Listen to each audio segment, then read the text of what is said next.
Okay, sorry for the long hiatus. I'm coming back at you guys with a very complicated history video. I hope you guys like the history videos because this is one.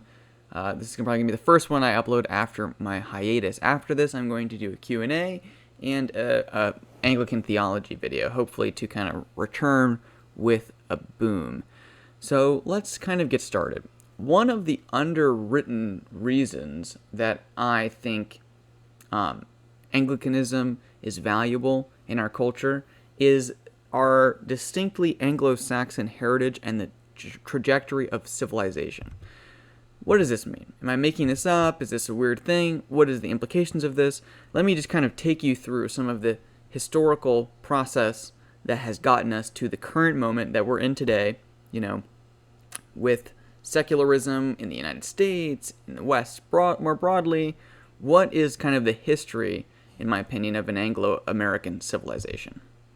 So I think it really begins, the question I want to be asking today really begins with the Anglican settlement. In 1552, after a long fight between the heirs of Henry VIII, Elizabeth I wins out and establishes what we now call the Via Media. What this really is this is a combination or a working out of the differences that England inherits from Western Roman Catholic civilization with this new tide of really reformed Calvinism that is growing in the Reformation England. There are other influences. As with all things, this whole video is going to simplify a very complicated period of history. Of course, there are tons of different groups involved in the English Reformation then and still today. But in some sense, you get this idea that Elizabeth wants to draw a civilizational boundary on what's acceptable through combining these two worlds. An example I like to give is how in the 39 Articles of Religion, this portion on free will, when it was originally formulated by more reformed-minded authors like not Cranmer, obviously. Cranmer was dead at this point. I'm forgetting who. But the reformed authors of this period end up with writing a thing that says, without the grace of God, by Christ preventing us, we will have a goodwill and will work with us, and that we will have that goodwill. Elizabeth, trying to reconcile these two factions, changes the wording to say that by the grace of God, we may have a goodwill, right? So something maybe a little bit less monergistic, or a little bit less Calvinistic, a little less predetermined, a little bit less irresistible grace. Okay? And so she's trying to strike this middle between these two civilizations. Broadly, these civilizations represent also an enormous inheritance, right? So the episcopate is a Roman Catholic thing versus justification by faith is a more Reformation-minded thing. England also preserves some of the other trappings of Western civilization better than more radical Reformation countries.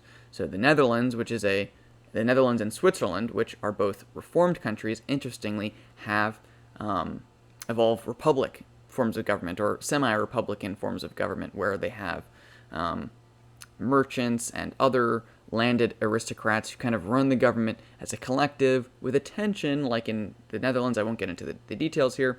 But these societies tend to be more egalitarian than their Roman Catholic counterparts, which usually are represented by autocracy, increasing absolutism as the period of the 1600s goes on. You can see this tension also in studying the 30 Years' War, which I will not get into this in this video, but the political ideologies at play are also very wrapped up in religion. So this happens in the Anglican world, and in the Anglo-Saxon world, what ends up happening is a synthesis. So there is a king with a lot of authority, or a monarch with a lot of authority, and we maintain the episcopate, the bishops, but also there's a parliament with another large amount of authority. This divide actually predates the Reformation, but it's very clearly codified here. This kind of middle way between the rights of landed aristocrats and merchants and more wealthy Englishmen and their monarch and the historic traditions of their period. Of course, these two different civilizations, though, do come to a clash what ends up happening is in the next 100 years, a growing movement of Puritans hope to purify the English church of that Catholic stuff that I've been talking about. And it's not a coincidence that those Puritans, they're not just saying we should have reformed theology and keep everything the same. Instead, there's an association and an instantiation of the idea that this would play itself out in an egalitarian way. This would play itself out in a way that Parliament gets more power than the monarch. This would play itself out in a way that merchants might have more influence over the landed aristocracy. And so the factions kind of land where they will. And the Cavaliers, who support King Charles, tend to be pro-monarchy. They tend to be pro-hierarchy. They tend to be pro-material religion. What do I mean by material religion? Well, you get people like William Laud, the Archbishop at the time, who was considered an Arminian, but what this really meant was he supported, he was against the Calvinists, so he called himself an Arminian, and he was very for the vestments, the liturgical calendar, a lot of the stuff that today Anglo-Catholics tend to represent in the Anglican world. Again, material culture things, beads, songs, all that kind of stuff. The stuff that a maybe more skeptical evangelical would associate with ritual in a negative sense. They would associate in a positive sense. This also associates with tradition and aristocracy. They're very aniconic. They would be okay with icons of God, of Jesus, things like that. Versus the Puritans, who would be more egalitarian. They would support the Parliament, and they'd be more moralizers. So the critique of Puritans oftentimes to the Cavaliers was that they accused them of atheism. The real reason that they were for all of this other stuff was because they didn't really care about God, and they didn't have this real deep-rooted morality. So they did whatever they wanted, and later on attached to religion as an afterthought, was the accusation from Puritans. The Puritans tended to be iconoclastic and anti-materialistic. They tend to be simplistic. In some ways, merchants maybe preferred the Puritan way of thinking, or businessmen preferred the Puritan way of thinking, because if you're not spending your money on the church, or you're not spending your money on all this religious frivolity, right, you can just spend it on your business, and it might be more successful. This gets into people like Max Weber, who talk about the Protestant work ethic. He liked to argue that Calvinism bred a strong work ethic and laid the foundation for capitalism, because people were trying to decide if they were elect or not, and you can read that whole thing, but he basically argues that it led to a stronger work ethic and people trying to prove their election through material success, rather than large showboaty stuff that would happen more in the Catholic world, where, say, a king would start a project to build a cathedral that would take 120 years just to glorify himself. Maybe a Calvinist would look down on that. So that kind of frivolous spending wouldn't occur in a Calvinist society. So you get the Cavaliers versus the Roundheads, and in the end, the Roundheads actually win the Civil War, and the Parliament reigns supreme. Charles I is beheaded, and Oliver Cromwell slowly takes his place. Why does Oliver Cromwell take his place? Well, because what ends up happening is after they beat the Cavaliers, the Roundheads start turning in on themselves. So you get this divide between more moderate parliamentarians and radical parliamentarians who are involved in the military. So more moderate parliamentarians might have been the merchants, who were just kind of upset about all the taxes the king was imposing, and wanted to remove him for that reason, or believed that Parliament should have slightly more authority than it does now, versus maybe religious zealots like the Levelers, who believed that everyone was equal and that we should abolish all hierarchy in society. And people started to get worried about the Levelers, especially as they gained traction in the military, that the military would coup the government and install the Levelers. So they put Oliver Cromwell, who was a successful military general from the war, at the head of the government. He was offered the crown of England, but rejected it. Of course, he ended up ruling the country as it's mono head, it's one head, for the rest of his life until he dies. But you get this kind of commonwealth with a tension between the more moderate parliamentarian version of the Roundhead cause, the Puritan cause, and the more radical version of the Puritan cause, supported by moralizers and evangelicals. Right, so you get this tension maybe between what we'll eventually call the Whigs. So this will be a force of maybe lowercase l liberalism in the world, supported usually by the bourgeois classes, so like merchants and bankers and things, versus a more evangelical moralizer group of what is the right thing to do, what's the godly thing to do, and kind of enforcing their moral version of the world onto reality by public policy and by leveling and egalitarianism. Of course, the Commonwealth basically collapses in on itself, and it doesn't sustain itself for long. These tensions undo it from the inside. It loses popular support. They ban Easter and Christmas infamously, and so everyone gets upset.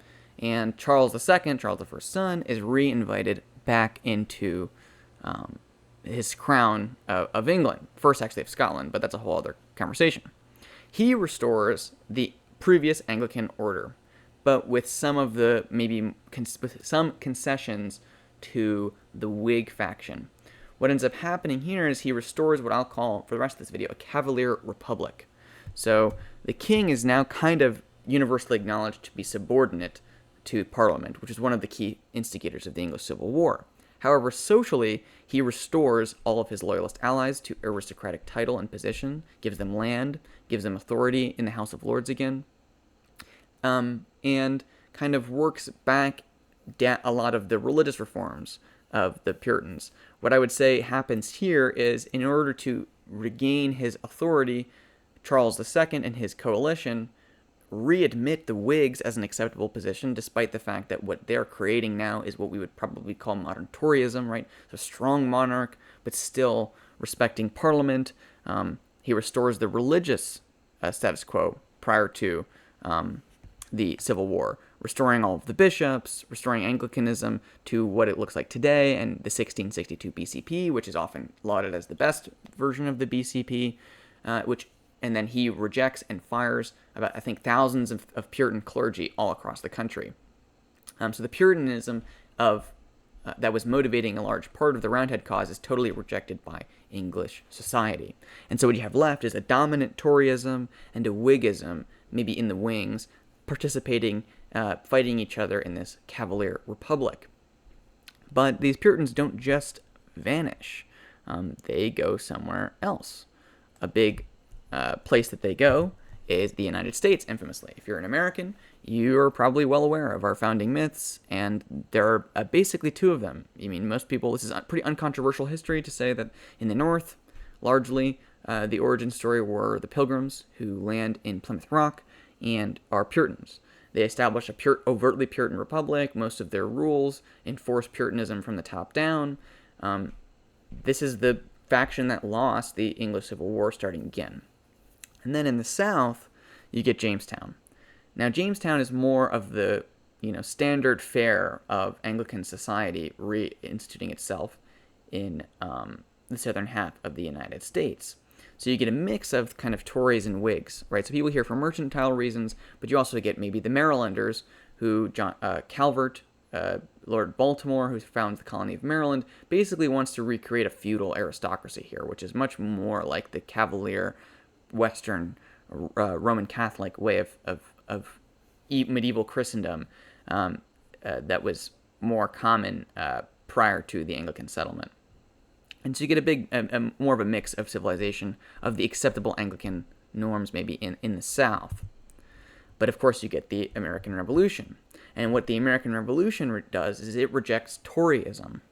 So before we're talking about all of the accepted things, and it was about Toryism and Whiggism in England, but what ends up happening is the Americans, who are not Tories, so Whigs, Puritans, and certain types of Cavaliers, and we'll get into that in a minute, work together to break off the English yoke. They reject the idea of a monarch. So a key element of Toryism would have been the strong monarch, maybe even duty given by God to be loyal to that monarch.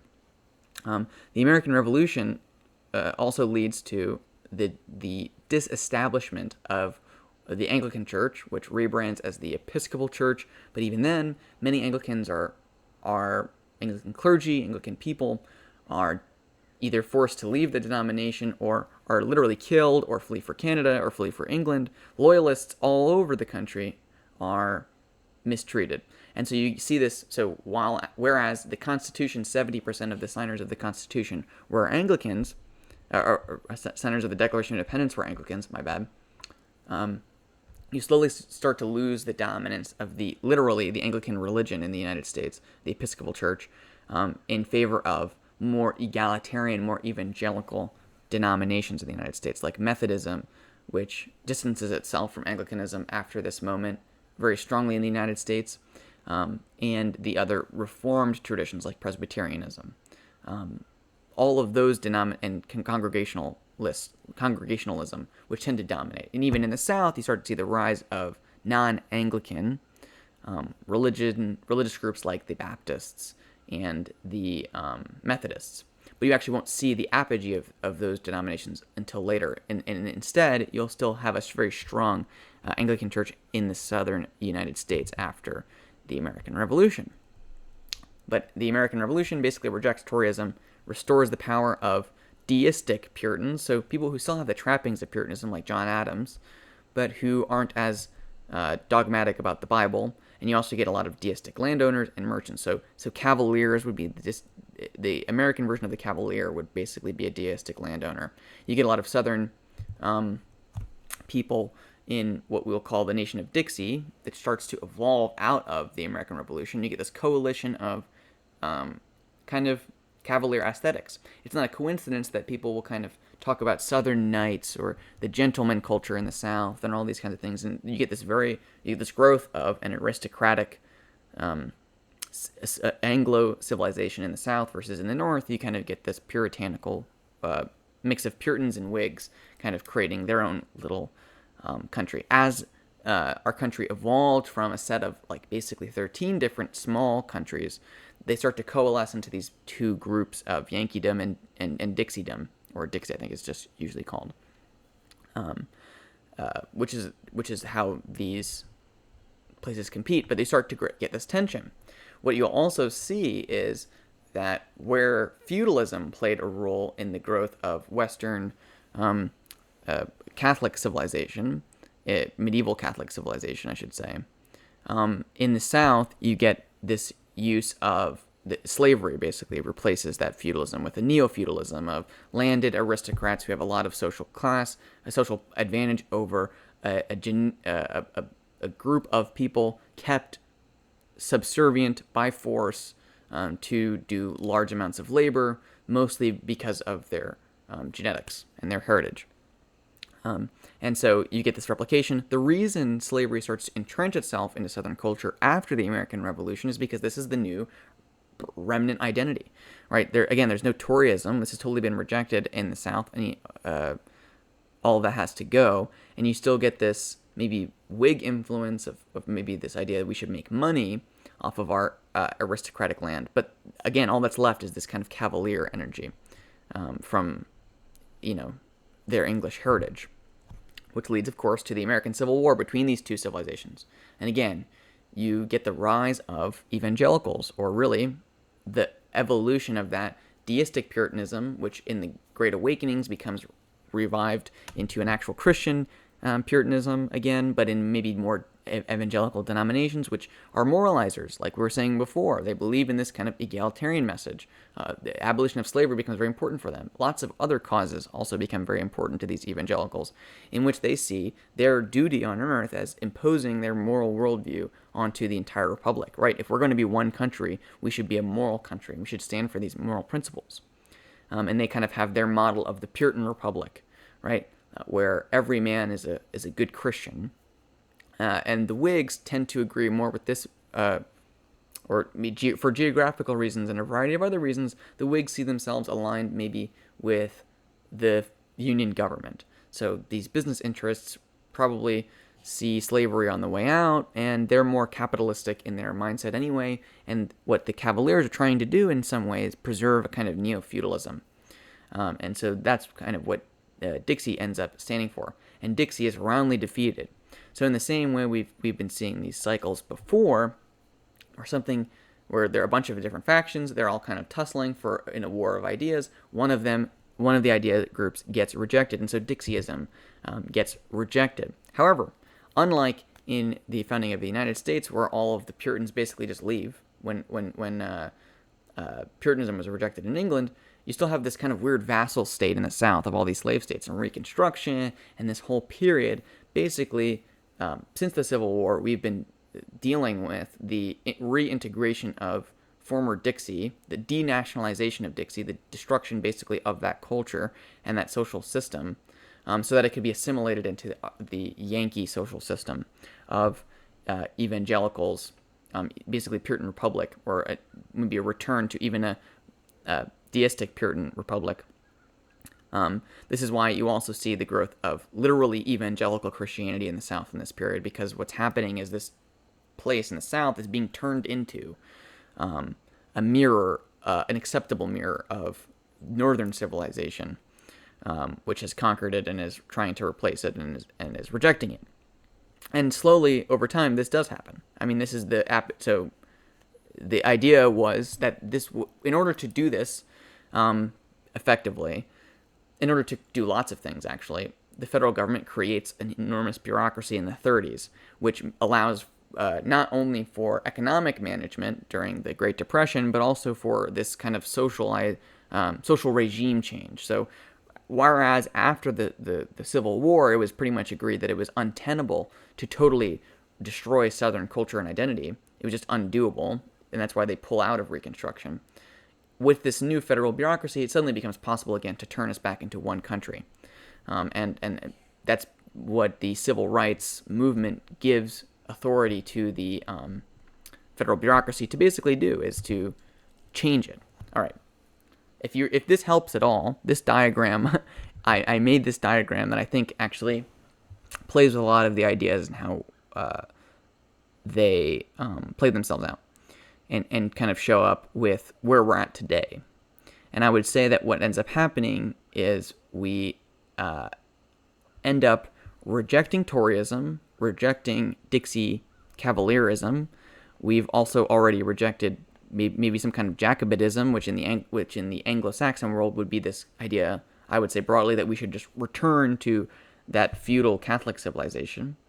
And all we've got left here is the kind of Whig and Puritan energies. And for a long time, I would say basically the Republican Party was that kind of Whig energy, liberal, economic ideas, pro-capitalism, all that kind of stuff, laissez-faire economics, business interests, and then you get the Puritan moralizers who the Democrats inherit after the Democrats, which for a long part the problem with the Democratic Party was it was the vestige of Dixie influence, and it still represented at that time a kind of cavalierness. I have other videos that go into this more clearly that will be in the same playlist as this video, but long story short, the Democratic Party basically was the Cavalier Party for a while. It represented these more magisterial versions of Christianity. It represented this kind of materialistic, ritualistic Christian groups like the Episcopal Church or High Church Lutherans, and Catholics were in the Democratic Party. But basically, with the actual eventual and final destruction of the Dixiecrat faction and Dixie with it in the 20th century, we're left only with the moralizers who basically leave the Republican Party for the Democratic Party over time. And so now we've got this kind of tension. I would say what ends up happening, though, is the Whigs and the Puritans, as I'm calling them vestigially, of course, most of the people aren't actually, Reformed Christians anymore, have kind of settled into this weird love-hate relationship, I would say. So the Puritans eventually the moralizers take charge of the bureaucracy of our country in a way. Again, this is kind of oversimplifying a lot of this stuff. But broadly also, I would say the Whig business interests have stopped protesting those changes and are mostly okay with them as they kind of create this larger economic sphere in our country. But just as like what happened with that earlier stage of Catholic domination of society, of culture, hegemony, this idea that the Pope is infallible, the Catholic bureaucracy pervades and slowly over time became more and more and more corrupt until it required a total reformation in the history of Western civilization, at least. And we're seeing a similar thing happening now with the feudalistic bureaucracy of the Catholic Church. The same thing is happening with our modern moralistic bureaucratic republic. We're seeing it kind of calcifying. We're seeing the bureaucracy getting more and more corrupt, more and more lazy, more and more bad at their job, pretty much, I would say. I think if the bureaucracy was doing well, we wouldn't be that upset with it. We would probably appreciate it. But over time, I think bureaucracies tend to become lazier. And so what we're seeing is the same thing that happened with reformed civilization, where there's going to get this nation B, is what I call it in lots of my videos, but this new emergent society of rejects from the nation A structure. What I hope I can convey here is the kind of, through the chain of Anglo-Saxon American civilization, there's something maybe back in the day that we might want to get back to. So if we have this kind of lack of comfort with the bureaucracy, and we have this kind of lack of comfort with Puritanism and moralizing, I think part of this is rooted in the original rejection of Toryism. Now the problem with, or Jacobitism, or all these kinds of things, and the problem is I think a lot of people will go through these histories and will realize similar things. I think this is basically, in a lot of ways, what people like Mencius Mollberg are getting at. I'm not, by no means, by the way, the first person to talk about these kinds of issues. Regardless, I think what ends up happening is they say, okay, here's the point in the timeline where it went wrong, and we need to go back. And so I think you'll get a lot of American conservatives who, for some reason, find themselves very attached to the Dixie version of America, which was totally destroyed. Meanwhile, yeah, first of all, practically it's just destroyed, and second of all, just because they disagree with the people you disagree with now, which are those Yankee moralizers, doesn't mean that they had any good governance style. I mean, the fact that they lost this civilizational struggle should tell you that they lack the viability necessary to continue. And nowhere else in this process, by the way, has any new civilization that's come out of these processes not learned from the previous conflict. So, where in the English Civil War, the Puritans run their government in a way that isn't sustainable and doesn't work because they are too idealistic, I would say that when the American Revolution takes place, we get this brief period which leads to a small collapse in the American civilization early on, in the same way that the Cromwellian Commonwealth disintegrated eventually through its own ineptitude, which would be the Articles of Confederation government in the United States, but that's quickly replaced with a much more practical constitution, led by people like Alexander Hamilton in the kind of federalist mindset, which is maybe more aligned with the Whigs, who are more practical in their pragmatic politics. And so, but you kind of learn from the past, add on to it, and do new things is basically my point. And so I would say that the heart of this civilization is a kind of return and a riposte. So riposte in fencing is when you kind of like, yeah, they hit you, but you turn that into an attack. So I would say that anyone who looks seriously at the way a modern country has to be run would acknowledge that the bureaucracy part is actually a necessity. So most civilizations have this kind of bureaucracy. Like I pointed out before, the Catholic civilization had that kind of bureaucracy. The Anglican civilization had that kind of bureaucracy in the clergy. What we can't do, I think, but the problem is today most people in Nation B associate the bureaucracy with their rivals because it's being used against them. But what I think this does is puts us at the back foot. So where people who are pro the bureaucracy say is, here's all of our plans. So let's take an example in recent American history, like immigration, where the Democrats or the establishment has, here's what we should do about the progressives, I guess you should say. Here's what we should do about immigration. We should let more people in. Here's our positive program about what to do with immigration. And the conservative response in this issue and many others tends to be, don't do that. They wait for the progressive people to say what their plan is, their affirmative plan or strategy or vision for the future of our country is, and say, we don't want that. But it's hard for this coalition of just opposition forces to agree on what they would put there instead. I think one of the advantages Trump has had in the past and still has today is that he's very good at giving a positive thing. So with immigration as the example I'm taking here, he however silly or unrealistic this solution actually is, when he says let's build a wall, that's a solution. He's giving a positive explanation of what should be done next and how we'll move forward. And I think the same thing has to be done here. And so this is my way of saying that I think we should try to, do I know everything about what's going to happen next in our civilizational cycle? No. But this is just my reach out to say that it probably will have to do with a new positive vision that can compete successfully with the established structure in a way that is actually appealing against it. So where I think our new moralistic bureaucratic republic is failing is that it doesn't acknowledge hierarchy, and it's in a way anti-religious. And I think that those two angles would be a good avenue for an opposition force, which is why I think evangelicalism always fails, or lowercase e, or uppercase e evangelicalism always fails to give a positive replacement structure or to be a successful political movement in the United States in a way, because it doesn't have that hierarchy, it just has that religiosity. Whereas I do think that the more magisterial or apostolic Christian traditions like Anglicanism, Catholicism, and Orthodoxy do have that, and that's what makes them so consciously or subconsciously appealing to people coming out of this whole nation beification. So lots of people who grew up in Nation A, I would say, or the East Coast or the West Coast, and they grew up in the liberal milieu, that was just the normal thing for them. They come out of it, and what do they go to? None of them become Pentecostal. They all go into the more magisterial traditions, and that would be, and my argument for Anglicanism would be that it's more authentic. It's more actually rooted in our civilization versus those two other options, Catholicism and Orthodoxy, are not really the genuine article.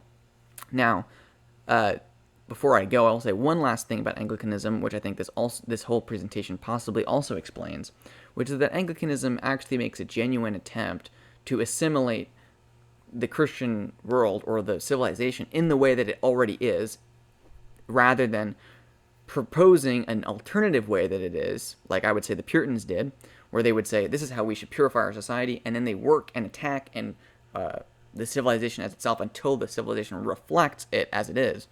But since the beginning of Anglicanism, it's been working at actually creating a more organic synthesis of the civilization we've already received, and formulating it into something new and whole and accurate. So when people say that Anglicanism doesn't have as central of a doctrinal heritage as other traditions, I think that's a positive, actually, because what that will do is it can take, for instance, our current religious landscape in the United States, full of evangelicals and Catholics and Orthodox and all these people, and say somewhere in this structure, Lutherans, Methodists, whatever, somewhere in this structure, you have a place already, and you just have to buy in and help us, and we can win, rather than needlessly dividing and insisting on a kind of narrow dogmatism, which gives you a steeper mountain to climb for victory, I guess I would say. So hopefully that video made any sense to anybody. I like to, I have these thoughts and I think to share them, and sometimes I share them and people say, wow, that was really insightful, I'm glad you said that, and other times they're like, you are absolutely crazy, no idea what you're trying to say, you sound like a mad person. Maybe this video is one or the other of those. If you liked the video, give it a like. Tell me in the comments if you want me to keep doing more of these kinds of videos. If you didn't like the video, comment that you think this was a stupid video, I guess. Regardless, you should subscribe, and I have other content that will hopefully come out sometime soon. If you want to support me and my channel, I have a locals account at younganglican.locals.com. Yeah. So, thank you so much for watching this video. God bless.